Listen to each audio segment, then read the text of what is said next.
doing this week in, week out, and tricking people, and the carryover effect just goes on and on. So this isn't just an artefact of the lab, this really plays out subsequently. That's your chronic pain patient, and again for the sort of drug trial work, if you don't control for these influences and you only rely on subjective ratings, Glaxo would have thrown remifentanil out as a drug that didn't have any pharmacodynamic efficacy.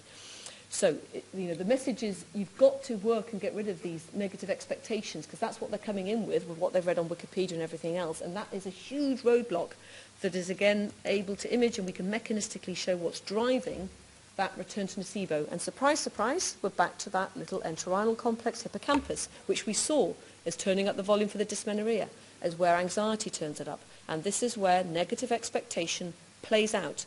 It uses that amplifier system in the brain, and the more you blast that, the more you return back to baseline. And that correlated with the control subjects' trait and state anxiety. So hopefully that's it's not meant to be an alarming message, but it's meant to be an encouraging message that, patient-physician interactions are really, as you know, hugely important. How you communicate to your subjects about the drugs or the intervention is extremely important and will bias them. And it won't just influence the way they're going to talk to you and describe their pain. It will fundamentally change neurotransmitter systems, networks in the brain. That's the system the drug will hit, and that is what will drive the therapeutic outcome. So again, you've got to sort of engage with the mind bit. The mind is real. So I shall stop by thanking everybody who actually does all the work.